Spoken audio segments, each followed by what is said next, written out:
Hello beautiful people, Asinium here with another TheSweatyBlokes review. Up this time we have Hellblade, Senua's Sacrifice. Now this isn't a new game, it released in August 2017 but is available on the Microsoft PC Game Pass. If you aren't aware, this is a new release by Microsoft and has come with a new launch for PC and a whole suite of awesome Microsoft games, including Hellblade, Forza and Metro Exodus. I think also Tomb Raider. It's pretty great and a pretty awesome deal for us PC gamers. I'm going to be making my way through with various games on there and providing various reviews for you guys. I figure that even though these games aren't all new, they're affordable and are being generally pretty well received. Now with that done, let's get started. Now I'm going to be approaching this review from a variety of perspectives, analysing story, graphics, audio, game mechanics, and finally value. Now just like in my Plague Tale review, I'm going to add another aspect, immersion. Because for games like these, it's super important to the overall experience, delivery, and lasting effect of the game. Anyway, let's get stuck into it. Now, up first we have story. I really like the premise of this game. It's based on Norse mythology. Think Thor, Odin, Hela, and it's super dark. You play as Senua, a lone girl on a mission to save her lover's soul from hell. Now, I'm gonna be honest here, this is a very edgy one. Senua has some pretty serious psychological issues, which work to great effect throughout the game. Now, this really ties into the audio section quite a lot, which I'll be talking about more later, but throughout the entire game, Senua is harassed by her own thoughts and hallucinations, imagining her lover, friend or father taunting her or trying to help her. And this game really delves pretty deeply into depression, psychosis and all these other psychological issues, and it does it really well and explores some really heavy topics and represents them in a really in-depth, meaningful and powerful way. And one thing that's important in this game is that other than the NPCs you fight or kill, you actually never meet anyone. Senua is entirely alone. There's no vendors, characters, or random people in the world, and it really helps with this sense of loneliness, despair, and struggle that is just so important to the game's story. Now, the story follows Senua trying to save her lover from Helheim, trying to pry his soul from Hela's grip. You do this through fighting your way into Helheim, slaying enemies and solving puzzles. Along the way, you encounter memories and issues that trigger hallucinations or memories that Senua has to overcome. I really wanted this story to be moving. I really hoped that it would draw me in, make me emotional, feel bad for Senua and become invested in the story. But that just didn't happen. The game is beautiful with great music and the story itself is pretty compelling. I spent quite a bit of time trying to pin down where the story went wrong, and I think perhaps that despite the game actually being super linear, it just wasn't super engaging. And like the puzzles themselves, which start off really cool, it just get tedious. They reuse the same mechanics constantly throughout the levels, just making them get exponentially harder. The mechanics are really original too, like they use hallucinations and illusions in this really innovative and cool way. And every time you beat one, you just walk another 20 meters and then boom, there's another one, just has another step. For me, it just became really tedious, and there's just not enough variety in enemies or the puzzles, making me sometimes feel like it was just a huge slog to get through. Now, I'll talk about the mechanics later, but I personally felt it really hampered the overall story, taking away from the narrative in favour of these tedious obstacles. I had high hopes, and I love these kind of narrative-driven games, but here I was just a little bit disappointed. And I guess for me, the game starts off super depressing and sad, and it just stays like that the entire way through. It's hard to have a sense of what Senua has lost when all they do is talk about it. They never really show you. You never personally experience it.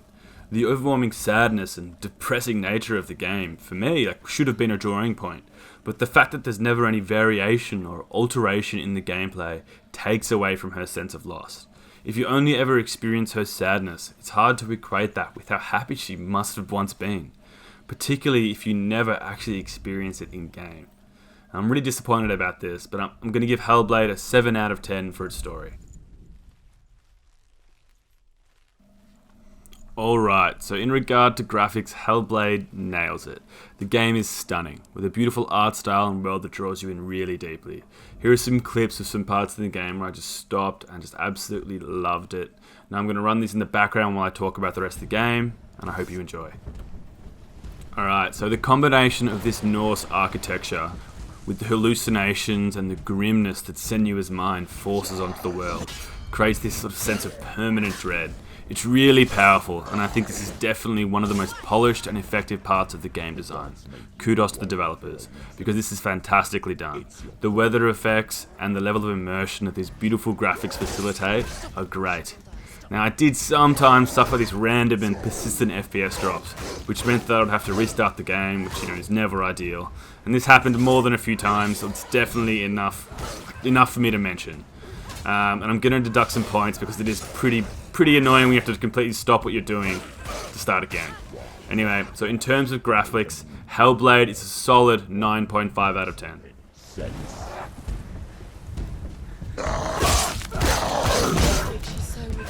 Up next we have audio. Now, I was extremely happy with this part of the game. I sat down, I put on some nice headphones so I can get the full experience, as the game recommends when you start. The music itself in the game is pretty great, but the voice acting and anxiety-inducing ambience music is superb, and definitely steals the show. The entire game you're being harassed by this cacophony of voices, pestering you, questioning you, helping you, but always present and always making you doubt yourself. Here's a short snippet of what I mean. It's pretty great, and it really makes you feel uncomfortable in your own skin. Feel the dead in the air. You can feel the dead. Why did he do this? Turn back. Why would he bring her here? It's not safe here. Why would he do so? Go in there. Go in. You're told to go in. Take the torch. It's too dark. Take it. This will help you. Careful. You have to be able to see.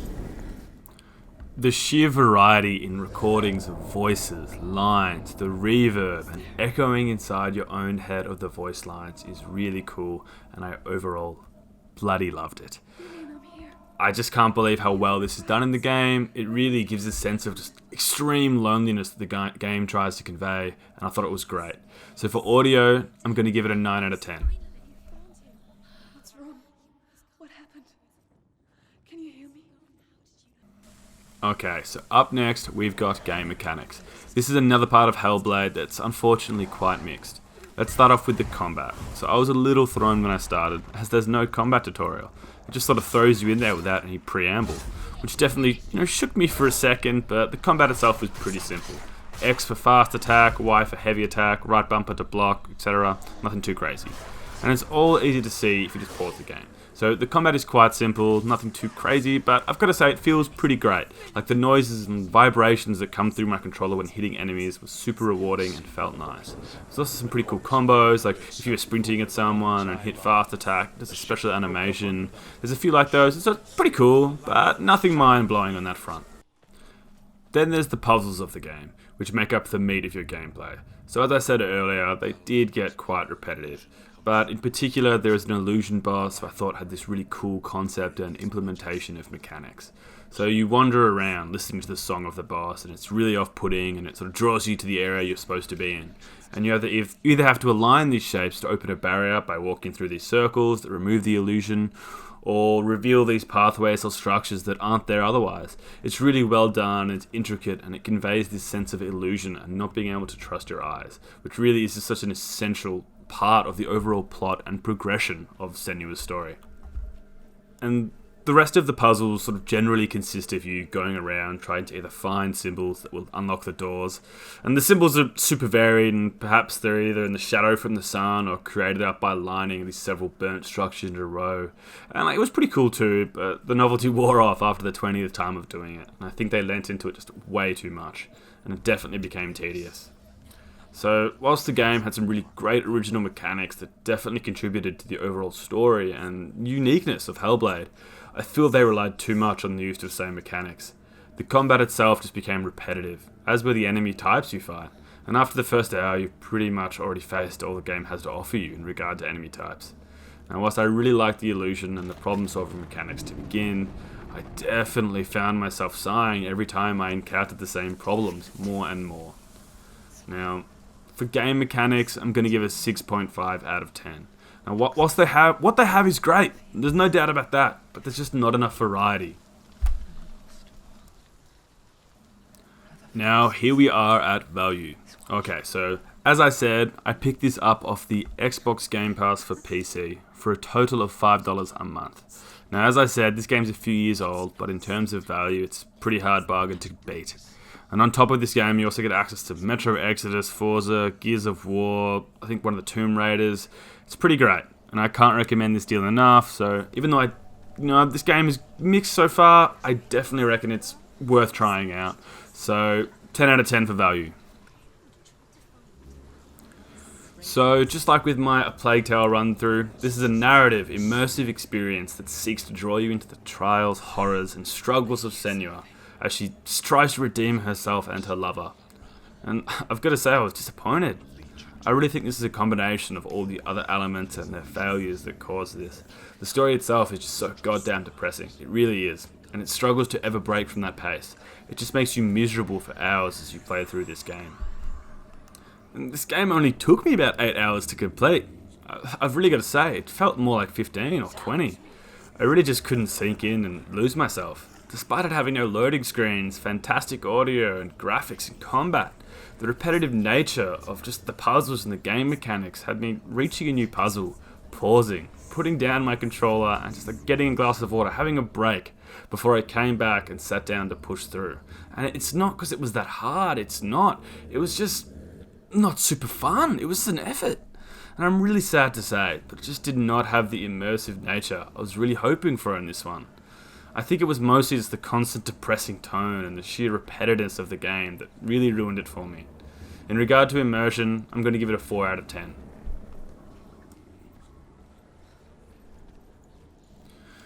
Okay, so here we are, the summary. Now if you've made it this far, it's pretty clear that in a lot of respects I was quite disappointed with this game. This game has received pretty strong reviews elsewhere, and I just come off the back of A Plague Tale. I was excited, I was ready, and I was keen. This just didn't hit the mark for me. And that being said, it's included in the PC Game Pass, it's a small download, and you get this and plenty of other games for only $5. So it's not too bad. Anyway, so here's a summary of the scores. Story, 7 out of 10. Graphics, 9.5 out of 10. Audio, 9 out of 10. Game mechanics, 6.5 out of 10. Value, 10 out of 10. Immersion, 4 out of 10. With a total sweaty score of 7.6 out of 10. And for me, this was a shame. I really had higher hopes for this game.